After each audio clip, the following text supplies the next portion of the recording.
Hello बच्चों, स्वागत है आपका एक बार फिर फिजिक्स के ऑनलाइन क्लासेस में। तो बच्चों चैप्टर नंबर 6 हमारा कंप्लीट हो चुका है। तो आज हम चैप्टर 6 के न्यूमेरिकल्स करेंगे और न्यूमेरिकल्स से पहले हम देखेंगे ऑब्जेक्टिव प्रॉब्लम्स देखेंगे।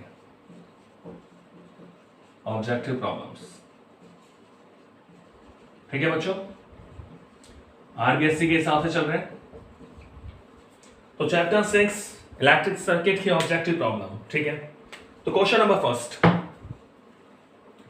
फर्स्ट क्या कह रहा है, देखिए, किरचॉफ का प्रथम एवं द्वितीय नियम आधारित है।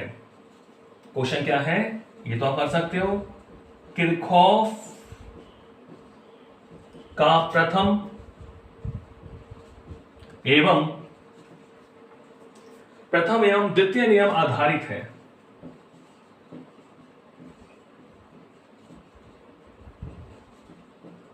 तो देखिए क्वेश्चन में क्या ऑप्शन दे रखा है आपको।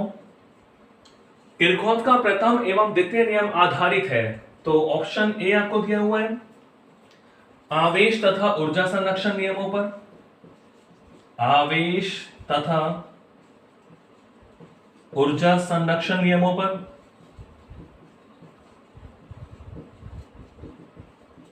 तो बिल्कुल आपको पता लग गया होगा कि ऑप्शन ए ही सही होगा कि हमें पता है किरचॉफ का जो पहला नियम है वो आवेश संरक्षण पर आधारित है। आपको पता है प्रथम नियम में क्या था कि summation I is equal to क्या था, 0, यानी आने वाली करंट, इनकमिंग करंट जो थी, incoming current is equal to outgoing current at any node point. Summation I बराबर होता है 0, यानी किसी भी संधि बिंदु पर आने वाली कुल धारा बराबर होती है जाने वाली कुल धारा के। यानी संधि बिंदु पर आवेश का कोई एक्स्ट्रा चार्ज का कम्युलेट नहीं होता, संचय नहीं होता। आवेश का संचय नहीं होता, यानी आवेश क्या रहता है, संरक्षित रहता है। तो किरचॉफ का पहला नियम किस पे बेस्ड है, आवेश संरक्षण पे आधारित है। इसको ऐसे भी पूछ सकते हैं किरचॉफ का पहले नियम में किस भौतिक राशि का संरक्षण होता है, तो आवेश का। और जो दूसरा नियम होता है वो आपको पता है उसमें क्या संरक्षित रहता है, ऊर्जा संरक्षण। क्योंकि जो किरचॉफ का सेकंड नियम है केवीएल, वो क्या कहता है कि sir summation v is equal to 0। हमने इसका दूसरा रूप भी देखा था कि summation E is equal to summation I R. यानी ये जो विद्युत वाहक बल है वो परिपथ में जो अवयव है उनके सिरों पर विभवांतर के बराबर हो गया। विद्युत वाहक बल का मतलब विभवांतर यानी कार्य। एकांक धनावेश को एक सिरे से दूसरे सिरे तक ले जाने में किया गया कार्य, ये सेल के लिए बात हो गई। अब ये जो कार्य है वो अलग अलग जो अवयव लग रहे हैं उनके सिरों के मध्य विभवांतर यानी एकांक धनावेश को उन दोनों सिरों के मध्य ले जाने में किए गए कार्य के बराबर होता है। यानी यहां टोटल एनर्जी क्या रहती है, सेव रहती है। तो इसका ऑप्शन ए ही सही होगा कि पहला नियम आवेश संरक्षण पर आधारित होता है और किरचॉफ का दूसरा नियम ऊर्जा संरक्षण नियम पर आधारित होता है, ठीक है।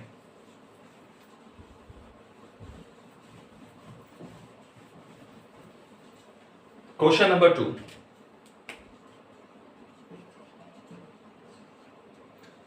तो बच्चों क्वेश्चन 2 में आपसे कह रहे हैं चित्र में दर्शाए परिपथ में, चित्र में दर्शाए परिपथ में, यानी आपको एक सर्किट दिया हुआ है तो उसके हिसाब से चल रहे हैं। चित्र में दर्शाए परिपथ में बिंदु ए व बी के मध्य विभवांतर होगा।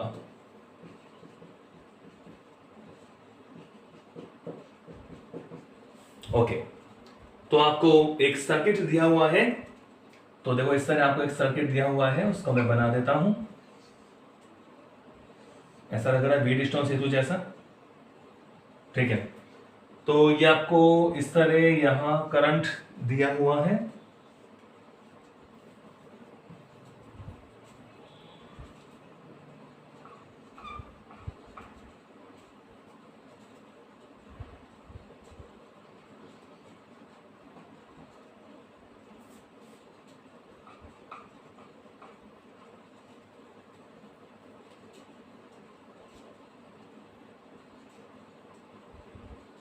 ओके, तो ये आपको दिया हुआ है बच्चों, ये ए पॉइंट है और ये बी पॉइंट आपको चित्र में दिया हुआ है, तो उसी के हिसाब से लेंगे ए और बी पॉइंट। ओके, तो अपनी मर्जी से मैं इसको सी मान लेता हूं, इसको डी मान लेता हूं, ठीक है। तो इसमें कह रहा है कि 2 एम्पियर करंट यहां से फ्लो हो रहा है और इसका जो रेसिस्टेंस है इस वाले प्रतिरोध का वो R1 है और ये R2 है, और बच्चों यहां आपको दे रखा है R2 और ये क्या दे रखा है R1। क्लियर है। तो क्वेश्चन कह रहा है कि ए और बी के मध्य विभवांतर क्या होगा, बिंदु ए व बी के मध्य विभवांतर क्या होगा। ऑप्शन क्या दे रखा है आपको, ऑप्शन दे रखा है R1 minus R2, R1 minus R2, B option दे रखा है R2 minus R1, R2 minus R1, option C है R1 R2 upon R1 plus R2,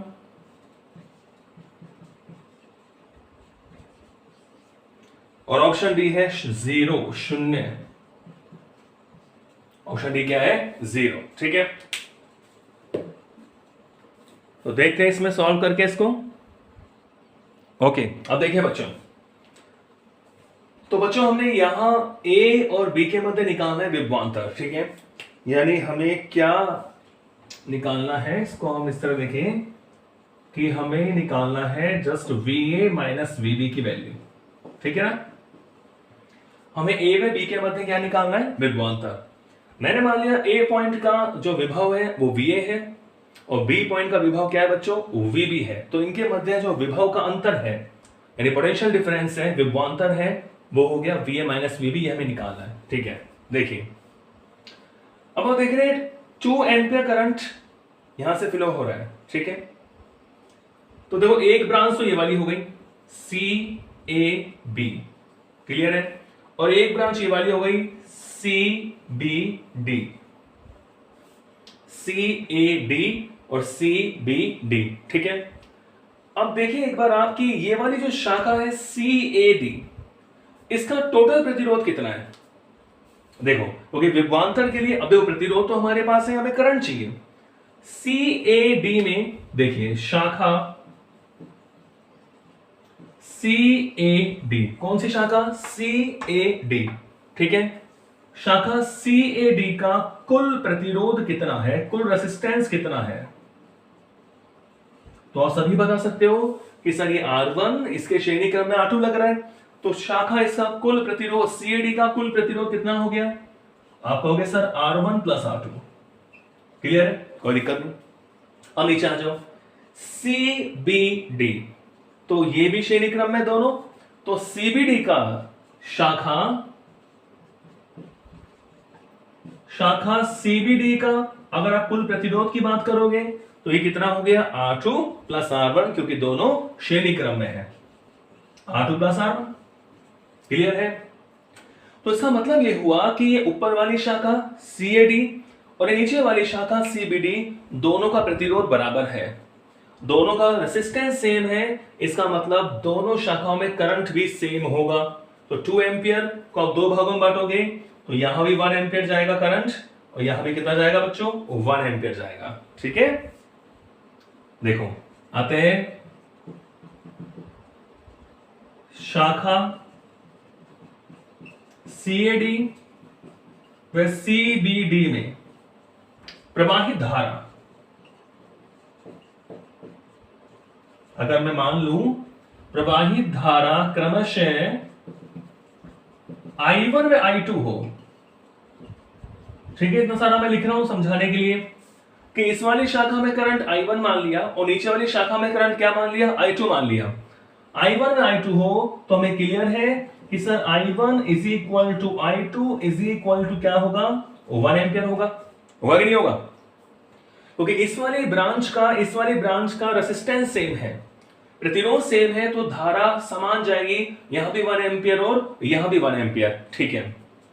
तो अब देखिए अब हमें निकालना है VA माइनस VB, यानी हमें A और B के मध्य निकालना है।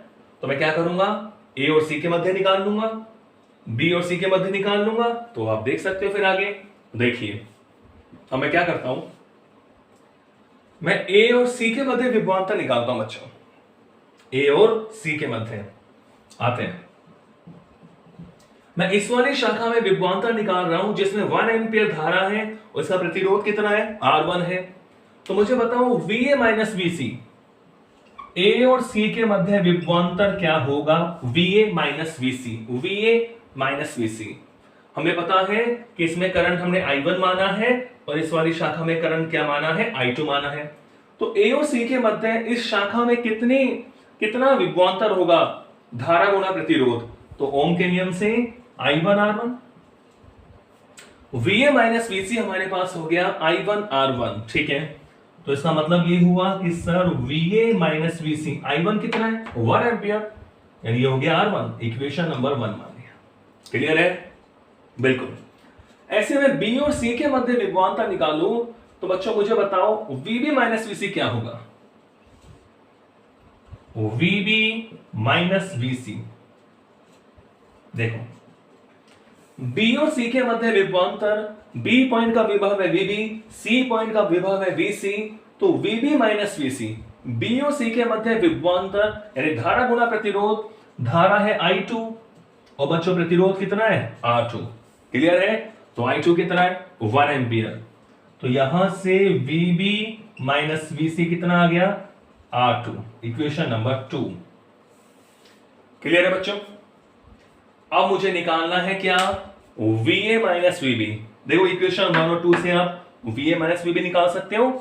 तो क्या करूंगा, मैं इसको लेस कर दूं। देखो VA माइनस VC, इसको मैं लेस कर दूं, यानी कहने का मतलब ये हुआ VA माइनस VB को मैं क्या लिख सकता हूं, मैं लिख सकता हूं VA minus VC minus VB minus VC, लिख सकते हैं ना। VA माइनस VB, A और B के मध्य विभवांतर मुझे निकालना है, तो VA माइनस VB को मैं ऐसे लिख सकता हूं। अब देख रहे हैं माइनस का VC, माइनस माइनस प्लस का VC कैंसिल हो जाएगा, यानी यहां क्या बचेगा, VA माइनस VB को मैं ऐसे लिख सकता हूं। ओके, अब देखो VA माइनस VC की वैल्यू कितनी है, R1 minus VB minus VC कितना है, R2। तो हमारा आंसर क्या हो जाएगा, R1 माइनस R2। तो answer is option number A, यानी R1 माइनस R2। क्लियर है, तो ये था आपका बच्चों सेकंड क्वेश्चन। ठीक है, क्लियर है, समझ गए आप। ओके, अब पढ़ो क्वेश्चन नंबर 3 को।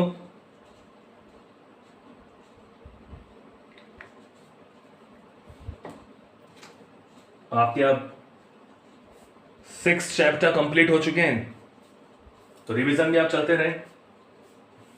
क्वेश्चन नंबर 3 में करा चुका हूं, नहीं दोबारा करा रहा हूं यहां पर। क्वेश्चन नंबर 3,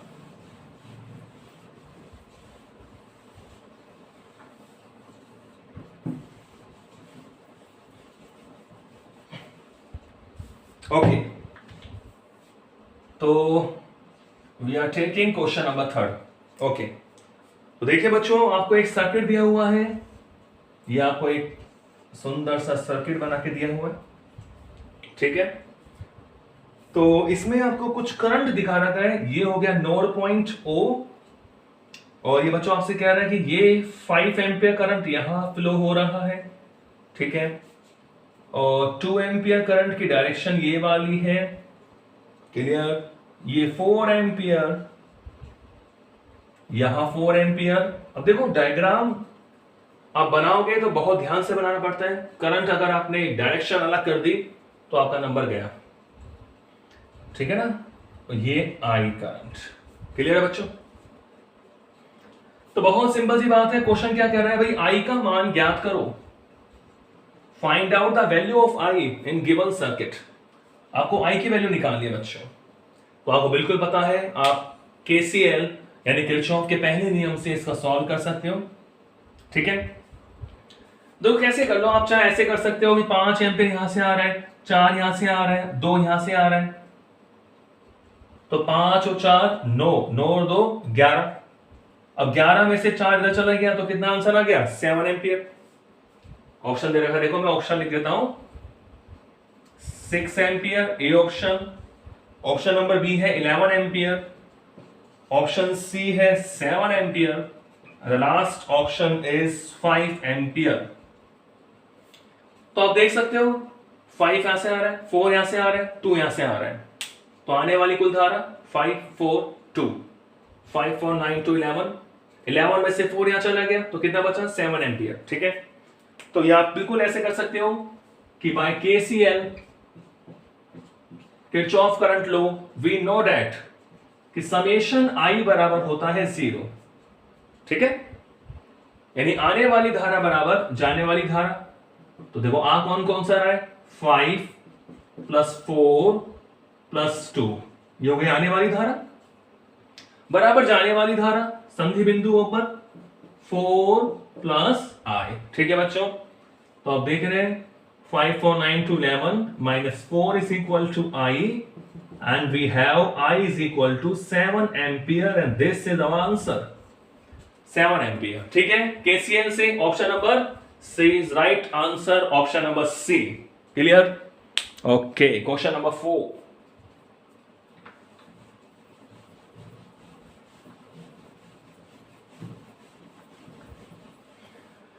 ठीक है, बड़े सस्ते सुलभ से क्वेश्चन है। Question number 4, question number 4 theory का क्वेश्चन है। क्या कह रहा है, व्हीटस्टोन सेतु में बैटरी व धारा मापी की स्थितियां परस्पर परिवर्तित कर दी जाए तो नई संतुलन स्थिति। क्वेश्चन क्या कह रहा है कि व्हीटस्टोन सेतु, जो आपका व्हीटस्टोन सेतु होता है, यह आपका व्हीटस्टोन सेतु, ठीक है, तो आपको पता है कि यहां आप सेल लगाते हो एक कुंजी के साथ और यहां आप एक गैल्वेनोमीटर लगाते हो दूसरी कुंजी के साथ लगाते हो और यहां का रेजिस्टेंस होता है P Q R O S. ठीक है, रफ डायग्राम मैंने बना दिया इस तरह, ये आपका पी है, ये क्यू है, ये आर है और ये क्या बच्चों एस।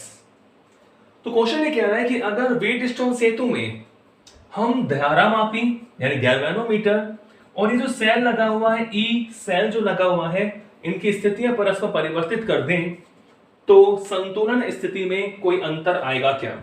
ये क्वेश्चन आपसे कह रहा है परिवर्तित कर दी जाए तो नई संतुलन स्थिति, तो आंसर क्या होता है कि नो चेंज, कोई चेंज नहीं होता। ठीक है बच्चों, क्योंकि संतुलन स्थिति आपको यही प्राप्त होती है P upon Q is equal to R upon S। Change करने पर भी अगर आप सॉल्व करेंगे उस सर्किट को तो P upon Q is equal to क्या मिलेगा, R अपॉन S ही मिलेगा। ठीक है बच्चों, तो संतुलन स्थिति का जो प्रतिबंध है उसमें कोई चेंज नहीं होता, यानी संतुलन अवस्था में भी कोई चेंज नहीं होगा, चाहे आप इस वाले विकर्ण के स्थान पे सेल लगा दो कुंजी के साथ और चाहे इस वाले विकर्ण में लगा दो। ठीक है, कोई अंतर नहीं आता है।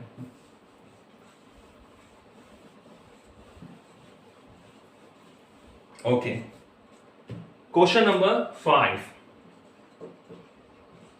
क्वेश्चन 5 क्या कह रहा है, एक आपको सर्किट दिया हुआ है बच्चों, एक सर्किट आपको इस तरह दिया हुआ है, ये रेसिस्टेंस लगा के दे दिया आपको, एक दूसरा रेसिस्टेंस, ये तीसरा रेसिस्टेंस और ये चौथा रेसिस्टेंस।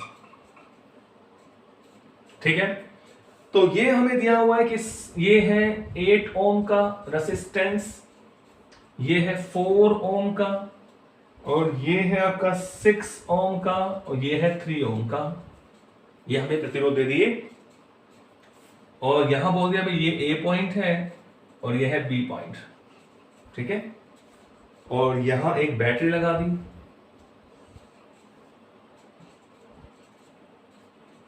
दस वोल्ट की बैटरी है, 10 वोल्ट, और इस तरह मैं सर्किट बना के दे दिया क्वेश्चन में। ठीक है, ओके, तो करंट जा रहा है यहां से। क्वेश्चन क्या कह रहे हैं, बिंदु ए व बी के मध्य, बिंदु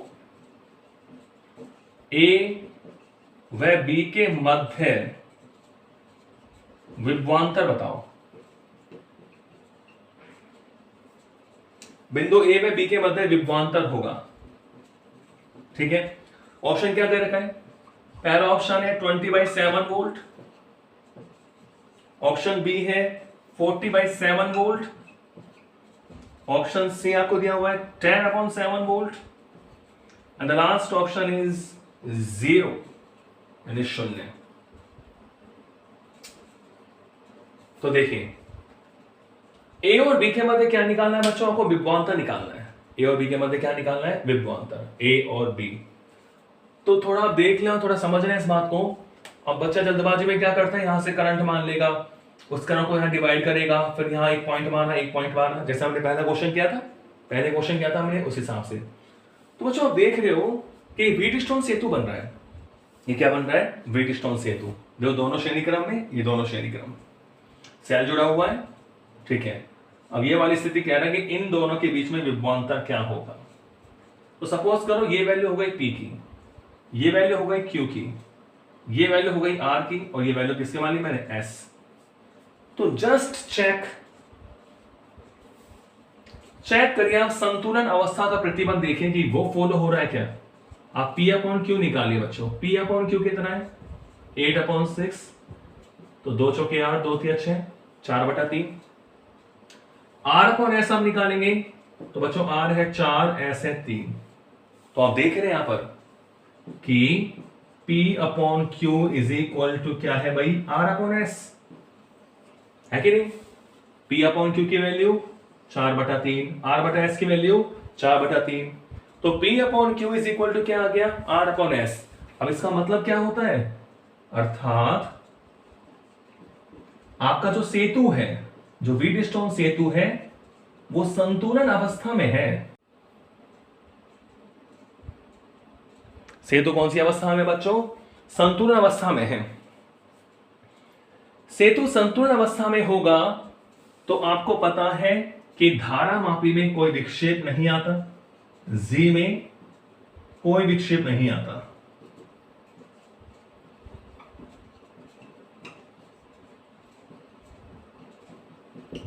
धारा मापी में कोई विक्षेप नहीं आता। तो ये वाली जो भुजा है, सपोज करें गैल्वेनोमीटर होगा, तो यहां 0 विक्षेप आएगा। जब कोई विक्षेप ही नहीं है तो इसका मतलब क्या होगा कि VA बराबर VB, दोनों समान विभव वाली स्थिति में होंगे, यानी दोनों के मध्य विभवांतर क्या होगा? 0। ए और बी के मध्य विभवांतर क्या होगा? 0। तो ऑप्शन कौन सा सही आएगा? ऑप्शन नंबर डी, ठीक है, ऑप्शन नंबर डी, ठीक है। नेक्स्ट,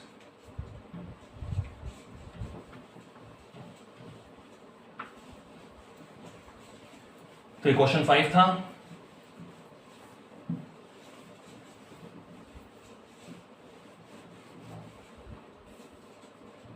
क्वेश्चन 6, क्वेश्चन 6 में आपको एक सर्किट दिया हुआ है, एक सेल दे दिया आपको और एक दूसरा सेल आपको दे दिया, ठीक है, और नीचे एक रेजिस्टेंस आपको लगा रखा है, ठीक है। तो ये रेजिस्टेंस है 5 ओम का, ओके। ये प्लस, ये माइनस, प्लस माइनस। तो यहां जो आपको ये सेल दिया हुआ है, इस सेल का वोल्टेज है 2 वोल्ट और इसका बेटा आंतरिक प्रतिरोध दिया रखा है स्मॉल r1 1 ओम।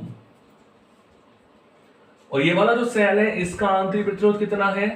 2 ओम है और इसका वोल्टेज आपको दिया हुआ है 4 वोल्ट का सेल, ठीक है। और करंट की डायरेक्शन आपको सर्किट में इस तरह दे रखी है, ये I करंट है, ओके। तो क्वेश्चन क्या कह रहे हैं? धारा का मान ज्ञात कीजिए। इस वाले परिपथ में हमें किसका मान निकालना है बच्चों? इस करंट की वैल्यू निकालनी है।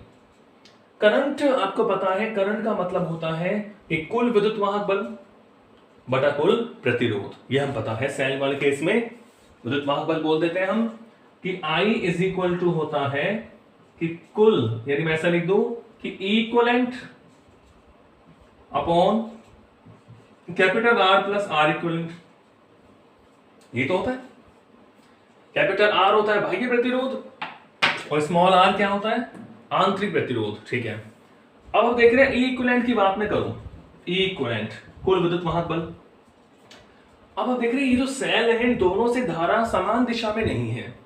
ये 4 वोल्ट से सेल इस तरह करंट मिलेगी प्लस से दूर, और इससे इस तरह करंट मिलेगी। तो इस वाली स्थिति में सपोज करो ये अगर E1 की वैल्यू हो और ये E2 की वैल्यू हो, तो यहाँ दोनों जो सेल है वो विपरीत दिशाओं में धारा दे रहे हैं, तो नेट जो इक्विवेलेंट होगा, वोल्टेज जो इक्विवेलेंट होगी वो क्या होगी, देखो 4 वोल्ट से करंट ऐसे मिलेगा और 2 वोल्ट से करंट ऐसे मिलेगा, परिणामी धारा ज्यादा वोल्टेज वाले करंट से मिलेगी। तो यहां जो नेट हमें करंट मिलता है वो आप नेट इक्विवेलेंट कैसे निकालोगे कि E1 माइनस E2, ठीक है।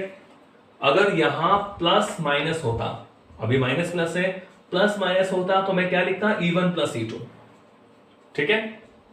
तो अब देख रहे हैं कि यहां पोटेंशियल प्लस माइनस करंट ऐसे मिलेगा और अब ऐसे चलोगे तो इधर से ऐसे जाना पड़ेगा, तो इक्विवेलेंट क्या हो जाएगा E1 माइनस E2। मतलब आप सिंपल सी बात समझ लीजिए कि अगर परिपथ में एक से ज्यादा सेल है, ठीक है, और सेल से जो धाराएं हैं वो समान दिशा में नहीं है, धारा होती है प्लस टू माइनस, तो आप ज्यादा वोल्टेज में से कम वोल्टेज को लेस कर दीजिए तो आपको इक्विवेलेंट वोल्टेज मिल जाता है, ठीक है। और देखो कैपिटल आर कितना है, वो आर ही मान लेते हैं, आर इक्विवेलेंट, ये दोनों श्रेणी क्रम में होंगे 1 ओम प्लस 2 ओम, तो ये हो गया are equivalent R1 plus R2, ठीक है, R1 plus R2।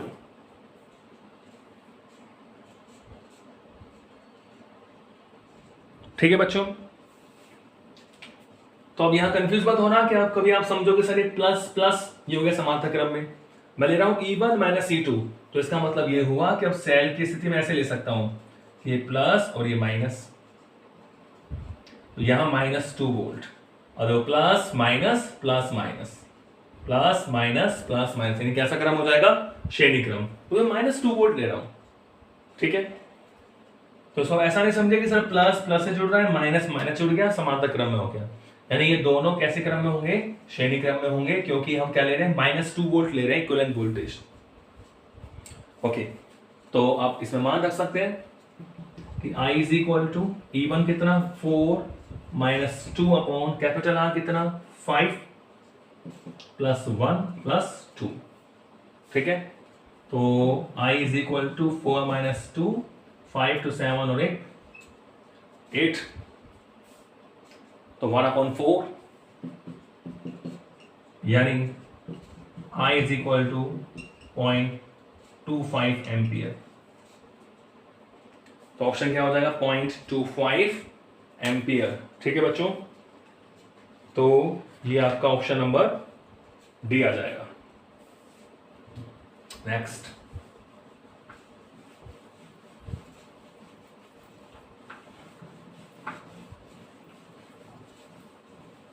Okay, question 7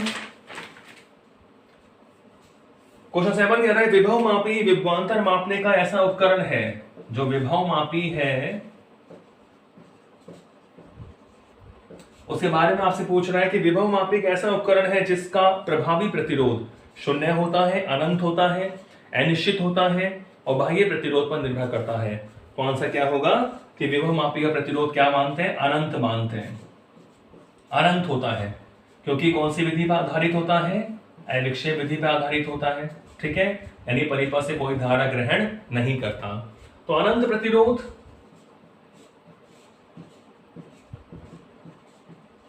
और जो इसका प्रतिरोध ताप गुणांक है वो नगण्य होता है, वो अल्प होता है, प्रतिरोध ताप गुणांक बहुत कम होता है, नगण्य, ठीक है।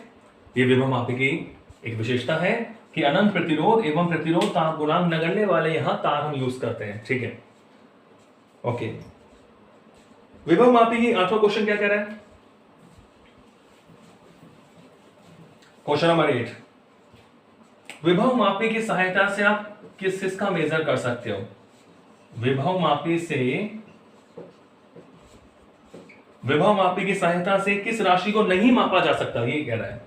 तो कह रहा है सेल का विद्युत वाहक बल नाप सकते हो, धारिता एवं स्वप्रेरकत्व, तीसरा है प्रतिरोध और चौथा है धारा। तो बच्चों विद्युत वाहक बल नाप सकते हो, प्रतिरोध नाप सकते हो, धारा नाप सकते हो, धारिता और प्रेरकत्व का मान हम नहीं नाप सकते विभव मापी की सहायता से। धारिता संधारित्र की होती है और ये जो प्रेरकत्व होता है कुंडली का होता है। तो विभव मापी के हम किसी भी अनुप्रयोग से धारिता और प्रेरकत्व का मान नहीं निकाल सकते, करंट निकाल सकते हैं, प्रतिरोध भी निकाल सकते हैं, ठीक है, हमने पढ़ा है एक्सपेरिमेंट में प्रतिरोध ज्ञात करना, आंतरिक प्रतिरोध ज्ञात करना, अल्प प्रतिरोध ज्ञात करना, धारा निकल सकती है, वोल्टेज निकाल सकते हैं, लेकिन धारिता और प्रेरकत्व का मान ज्ञात नहीं कर सकते। तो थर्ड क्वेश्चन था क्वेश्चन नंबर 8। क्वेश्चन 9 देखिए।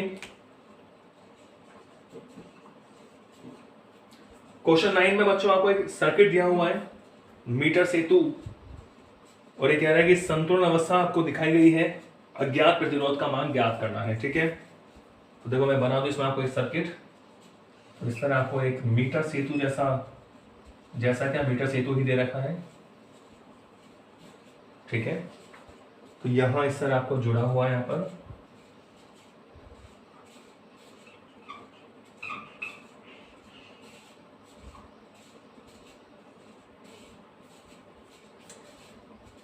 पचपन ओम का यहां प्रतिरोध दिया हुआ है आपको, 55 ओम, 55 ओम।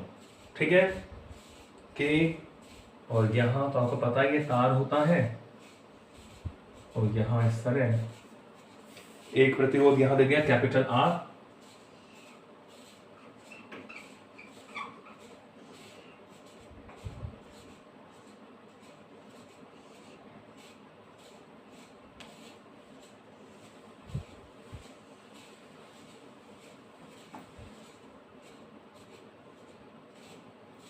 ठीक है। तो ये मीटर सेतु का थोड़ा सर्किट हमें दिया हुआ है, और यहां देखो बैटरी आपको दी हुई है प्लस माइनस, इस तरह कनेक्ट किया हुआ है, ये आपको दिया हुआ चित्र है क्वेश्चन में। ठीक है बच्चों, ओके। तो ये आपसे कह रहा है कि भाई यहां गैल्वेनोमीटर जो जुड़ा हुआ है, इस तरह मान लो। ठीक है, तो ये आपको दे रखा यहां से लेकर यहां तक की जो लेंथ है वो है 20 सेंटीमीटर। ओके ओके, क्वेश्चन क्या कह रहे हैं, आपको इस कैपिटल आर की वैल्यू निकालनी है। किसी वाले बच्चों कैपिटल आर, मीटर सेतु वाला क्वेश्चन है, आपको मान निकालना है कैपिटल आर वाला, और ये कह रहा है सेतु संतुलन अवस्था में है। ये क्वेश्चन में कह रहा है कि जो सेतु है, जो मीटर सेतु है, वो कौन सी अवस्था में है बच्चों, वो संतुलन अवस्था में है। ओके, तो बिल्कुल अब अपने हिसाब से हम चलें, जो हमने पढ़ा था कि यहां होता है आर, यहां होता है एस, ये पी का मान होता है, ये क्यू का मान होता है। एक बार आप सोचें कि देखो ये होता है पी, मतलब 20 सेंटीमीटर का प्रतिरोध, जहां यहां विक्षेप 0 आ रहा है, यहां हमें संतुलन बिंदु प्राप्त हो रहा है, तो इस 20 सेंटीमीटर लंबाई का प्रतिरोध पी होगा, और बाकी कितना बचा 80 सेंटीमीटर, ये कितना बचेगा 80 सेंटीमीटर बचेगा। ये क्यू की वैल्यू हो गई, यानी जो संतुलन लंबाई है वो इस पॉइंट से हम नाप रहे हैं, ये पॉइंट से नाप रहे हैं। ठीक है, ओके, ये 20 सेंटीमीटर यह हमें लंबाई दे रखी है, और ये होता है हमारे पास आर लगाते हैं यहां पर। ठीक है, और ये हो गया एस, ये क्या हो गया बच्चों, एस की वैल्यू हो गई। ये हो गई संतुलन लंबाई, ये किसकी वैल्यू हो गई, एल की। तो अब डायरेक्ट फॉर्मूला यूज कर सकते हैं मीटर सेतु के लिए। अज्ञात प्रतिरोध कैसे निकालते हैं कि S is equal to so minus L upon L into R. ठीक है, ये हमारा वो सूत्र है जब हम यहां R मानते हैं और यहां S मानते हैं। अब आपको कंफ्यूज करने के लिए R यहां दे दिया, कोई जरूरत नहीं है, कोई दिक्कत नहीं है, S की जगह हम R लिखेंगे। ओके, तो S की जगह हम लिखेंगे R, सो माइनस एल कितना है 20 upon L 20 into R, R कितना है भाई 55 ओम, आर है 55 ओम। तो आप देख रहे हैं आर इज इक्वल टू 100 में से 20 गया 80, 80 बटा 20 4, तो 4 इंटू 55, तो ये कितना आ जाएगा 4 पंजे 20 और 20 2 22, 220 ओम आपका आंसर आ जाएगा। आर की वैल्यू कितनी आ जाएगी बच्चों 220 ओम। ऑप्शन ए आपको ऑप्शन दे रखा है 220 ओम। ठीक है, तो यहां आर था, यहां एस था, एस इज इक्वल टू यहां आर हमें दिया हुआ था, तो जो हमारा फॉर्मूला है उसके बेस में हम चलें तो आर 55 ओम रखेंगे, अज्ञात यहां लगा होता है वो आर दिया हुआ है, तो आंसर क्या हो गया 220 ओम। ठीक है, नेक्स्ट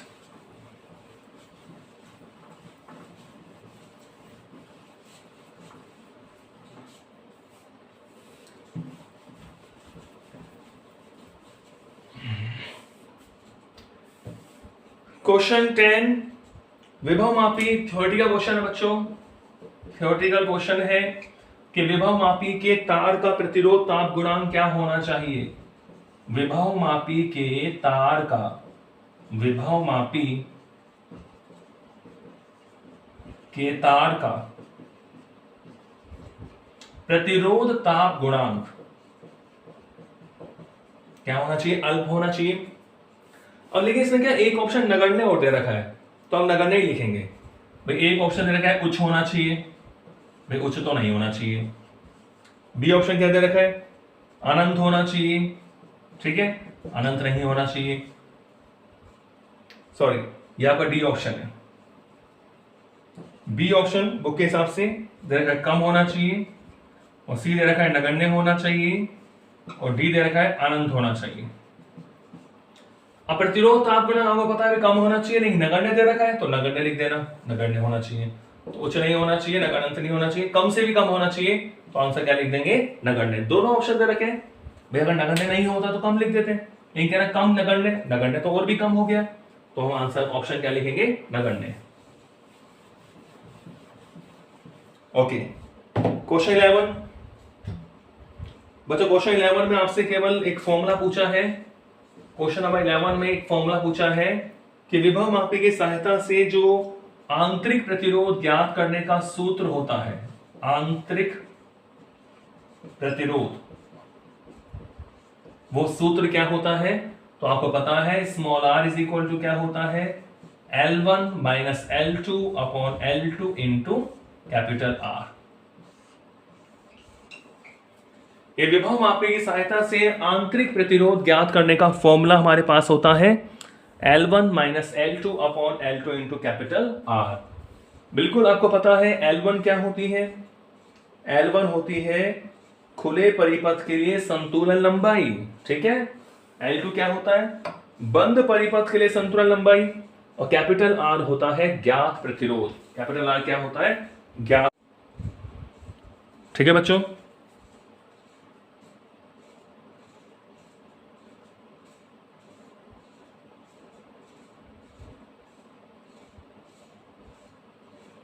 अब देखिए क्वेश्चन नंबर 12।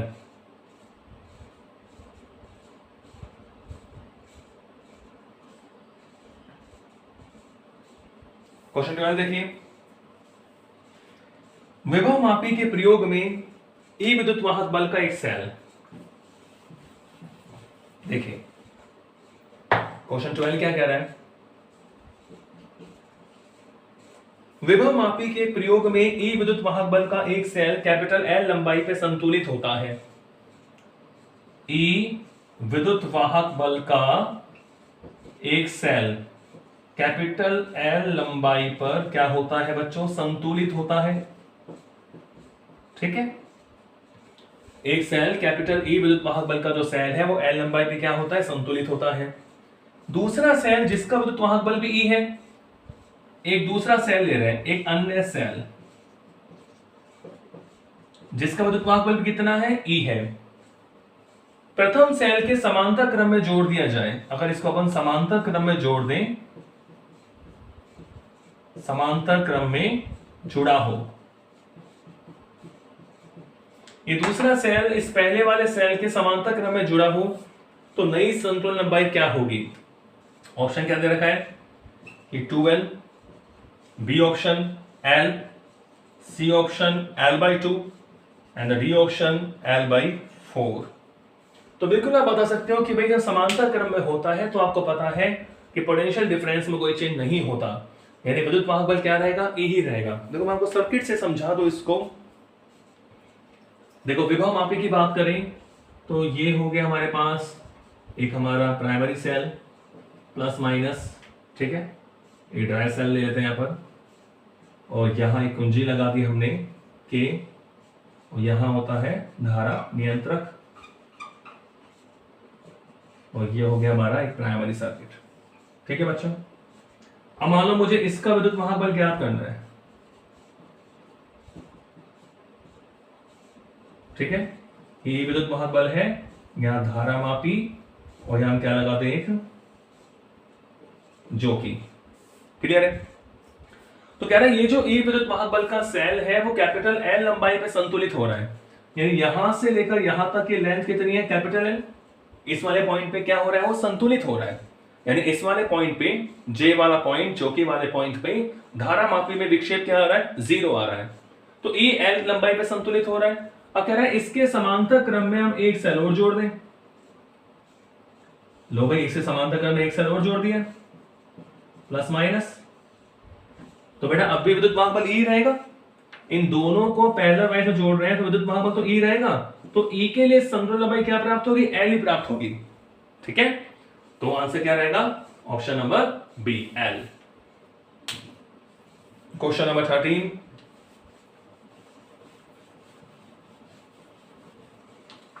तो ये ऑब्जेक्टिव का आपका 13 क्वेश्चन, 13वां क्वेश्चन क्या कह रहा है बच्चों, क्वेश्चन नंबर 13 क्या कह रहा है, एक विभव मापी में 1.1 वोल्ट विद्युत वाहक बल का मानक सेल, एक विभव मापी में 1.1 वोल्ट का मानक सेल,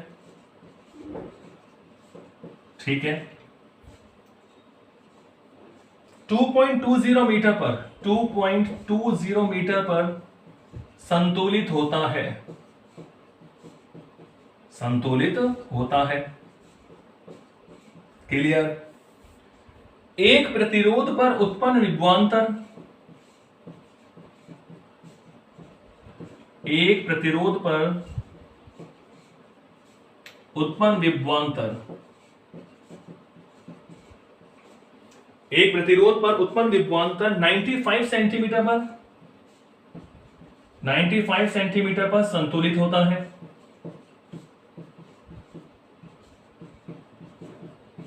ठीक है, 95 सेंटीमीटर पर संतुलित होता है, तथा 1 वोल्टमीटर इस विभवांतर का मान, तथा 1 वोल्टमीटर इस विभवांतर का मान, इस विभवांतर का मान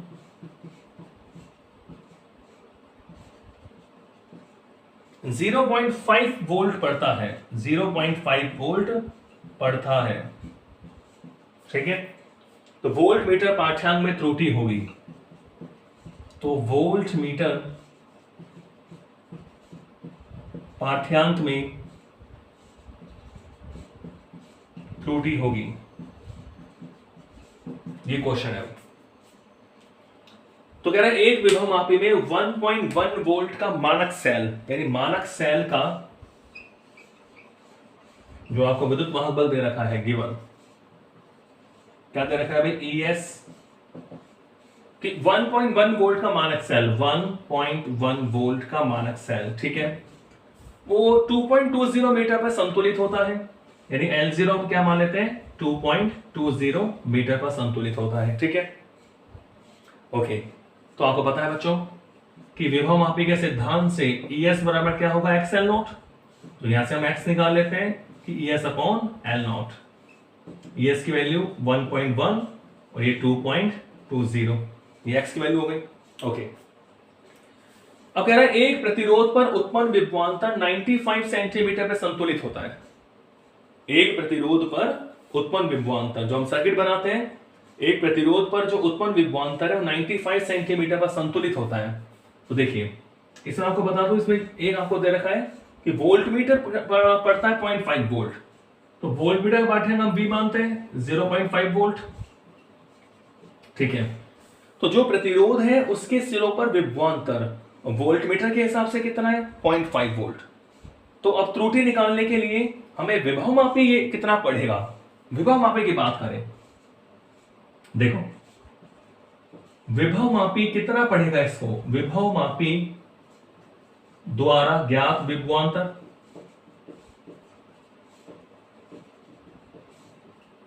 वो हम मानते V डैश, तो V डैश क्या हो जाएगा, XL डैश मान ले, V dash is equal to XL dash.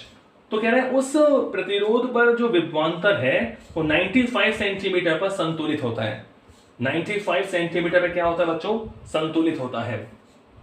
तो यानी हमें वैल्यू जो दे रखी है एल डैश की, वो दे रखी है 95 सेंटीमीटर। ठीक है, मानक सेल जो है वो 2.20 मीटर पे संतुलित होता है, और जो प्रतिरोध है जिस पर हम विभवांतर निकाल रहे हैं वो 95 सेंटीमीटर पे संतुलित होता है। ठीक है, तो आप देख सकते हैं कि विभव मापी द्वारा ज्ञात विभवांतर क्या होगा। तो देखो v dash is equal to x की वैल्यू कितनी है 1.1 अपॉन 2.20। ठीक है, तो 1/2 आ गया, इंटू एल डैश कितना बच्चों 95, लेकिन सेंटीमीटर में तो मीटर में चेंज करेंगे 100। ठीक है, तो यहां से हमें मिल गया बच्चों v dash is equal to, यह आ जाएगा 1/2। ठीक है, क्या होता है 22 इंटू 95 अपॉन 100। ठीक है, ठीक है बच्चों, तो आप यह वैल्यू रख सकते हैं v डैश हमें मिल गया है, और यहां v की वैल्यू पुट करके देखो ये v डैश कितना हो गया, v dash is equal to 95/200। ठीक है, तो इसे आप देखो सॉल्व करें, कितना आएगा v डैश, पॉइंट लगा दें, पॉइंट लगाने के बाद 0 लगाते हैं यहाँ, तो अब देख रहे हैं 4 2 यहाँ 4, और ये 4 7 और ये 5 आपके पास मिल जाएगा लगभग 0.475। ठीक है, क्वेश्चन क्या कर रहे हैं, वोल्टमीटर पाठ्यांक में त्रुटि क्या होगी। तो त्रुटि यानी error, delta v is equal to क्या होता है v माइनस v डैश। ठीक है, पॉजिटिव भी आ सकती है, नेगेटिव भी आ सकती है। तो v कितना है 0.5, v डैश कितना है बच्चों 0.475।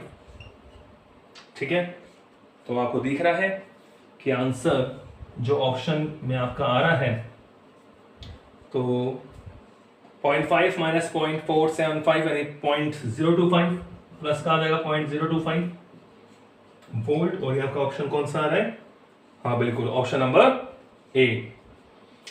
तो ऑप्शन नंबर आपका ए आएगा सही 0.025। ठीक है बच्चों, तो आज के लिए इतना ही। तो आज हमने 6th चैप्टर के सभी ऑब्जेक्टिव क्वेश्चन समझे करें। नेक्स्ट अपन आप न्यूमेरिकल कीजिए, न्यूमेरिकल्स करेंगे बुक के। ठीक है, ओके, थैंक यू।